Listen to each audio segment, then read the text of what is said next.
Well viewers, recently আমরা গিয়েছিলাম নারায়ণগঞ্জের ফেমাস ব্লগার ডিয়ার ডালিয়ার বিয়ের প্রোগ্রামে। ভিডিও টেক নেওয়ার সময় অ্যাকচুয়ালি সে আমার কি ওয়ার্ন করছে এটা আমি নিজেও বুঝি নাই, মানে আমার কাইটা ফেলবেন নাকি ভিডিও শর্টটা কাইটা দিতে বলছে।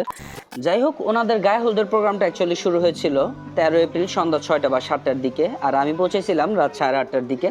এখানে খুব ভালো ফুচকার আয়োজন করা হয়েছিল, যেখানে খুব ভালো ভালো মেয়ে বা ফুচকা বা সুন্দর সুন্দর সুন্দর সুন্দর ফুচকা পাওয়া যেতেছিল। এখানে গরম জিলাপি ছিল, হাওয়াই মিঠাই ছিল, এখানে আবার কফির ব্যবস্থাও করা হয়েছিল। যাই হোক, আমি আর হিডেন ফুড একসাথে খুব মজার মজার কফি খাইতেছিলাম। কফিটা খুবই হট ছিল।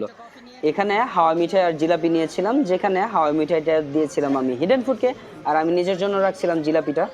জিলাপিটা আমার জন্য রাখা সত্ত্বেও উপমা আমার হাত থেকে কাড়ে নিয়ে নিজেই জিলাপিগুলো খায় ফেলতেছিল। যাই হোক, আমিও কিছুটা জিলাপি নিজের জন্য রেখে দিয়েছিলাম, জিলাপি খাইতেছিলাম। সিকলি এখানে হচ্ছে উপমা লাইনের মধ্যে দাঁড়ায় আছে ফুচকা খাওয়ার জন্য, বাট সে খাইতে পারতেছে না। হ্যাঁ, লাইন ভরা ছেলে, ও না সরি, সব মেয়ে হয়ে গেছে, বাট এতক্ষণ সব ছেলেরা ছিল। উপমা, সো ফ্রি তো ফুচকা আবার আজকে খাবার কেমন লাগতেছে ফ্রি ফুচকা খাইতে? হ্যাঁ অবশ্যই, আর যেহেতু তুমি ব্লগার অবশ্যই ফ্রি জিনিসটা একটু বেশি ভালো করে প্রিফার করো। আমি ফ্রি খাই না, আমাকে টাকা দিয়ে তারপরে খাওয়াই। ইয়া এখানে একটু পানি দেন তো। হ্যাঁ, thank you so much. Guys, আমি ফুচকা খাচ্ছি। তারপরে ফুচকার লোভ সামলাইতে না পাইরা উপমা খাইছে 3 প্লেট ফুচকা, আমাদের হিডেন ফুড খাইছে হচ্ছে আরো 3 প্লেট ফুচকা, আর আমি মাত্র 2 পিস। আমরা যেদিকে ফুচকা নিয়ে কারাকারি করতেছিলাম, ঠিক তার অপোজিটে দেখতেছিলাম যে আমাদের প্রিয় দুলহানিয়া ডিয়ার ডালিয়া নাচতে নাচতে ফ্লোর ভেঙে ফেলতেছে। তার নাচানাচি দেখা আমি আর উপমা পাগলের মতো কি গানে কি কি নাচানাচি করলাম আমি বুঝলাম না নিজেও। আর আমাদের নাচানাচি শেষের পরে আবার উপমা সাথে হিডেন ফুড নাচানাচি করলো। উপমা আর হিডেন ফুডের নাচানাচির পরে আবার আমরা সবাই মিলে হুদাই নাচানাচি করলাম। গান যেতেছিল একদিকে, আমরা যেতেছিলাম একদিকে।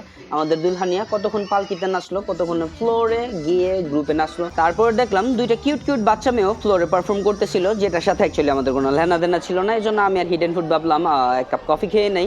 আর কফি মুখে দিতে না দিতেই দেখলাম যে আমাদের প্রিয় ডালিয়া আবার সোলো পারফর্ম করা শুরু করে দিয়েছে, তারপরে আবার গ্রুপেও পারফর্ম করতেছিল। অ্যাকচুয়ালি এই মেয়েটার এত এনার্জি আসে কোথেকে, বাট আমাদের তো এনার্জি ছিল না। এজন্য এনার্জি বাড়াইতে আমরা বিরিয়ানি খেতে চলে গেছিলাম। আর বিরিয়ানি খেতে খেতেই দেখলাম যে হঠাৎ করে আমাদের বরের আগমন হয়ে গেল। বর আসার পরে ওনার সাথে হালকা পাতলা আমরা কুশল বিনিময় করলাম। লোকটা খুবই ভালো মনের একজন মানুষ। মিস্টার আসিফের সাথে এর আগে অ্যাকচুয়ালি আমাদের একটা ইভেন্টে দেখা হয়েছিল। তারপরে ওই দিনের মতো ওইখানে প্রোগ্রামটা শেষ করে আমরা চলে গেলাম 14 এপ্রিল পরের দিনের প্রোগ্রামে, যেখানে এন্টার ডেকোরেশনটা বলেন, যে ওভারঅল লুকটা বলেন বা পরিবেশটা বলেন, খুবই গর্জিয়াস ভাবে সাজানো হয়েছিল। আই থিঙ্ক কোনোদিন আমি বিয়ে করলে এই ওয়েডিং প্ল্যানারদের বুক করলে মোটেও মন্দ হবে না। ইন দ্য মিন টাইম মাশাআল্লাহ এখানে কিন্তু খুবই কিউট একটা মোমেন্ট চলতেছিল, যেখানে আন্টির কপালে ডালিয়া চুমু দিচ্ছিল আর ডালিয়ার কপালে আন্টি চুমু দিচ্ছিল। অ্যাকচুয়ালি মোমেন্টটা খুবই প্রিশিয়াস। আপনাদের জন্য বলে রাখা ভালো যে গতকাল রাতের যেই প্রোগ্রামটা ছিল গায়ে হলদের, ওটা চলেছিল অ্যাকচুয়ালি গ্র্যান্ড হলে নারায়ণগঞ্জের একটা রেস্টুরেন্টে।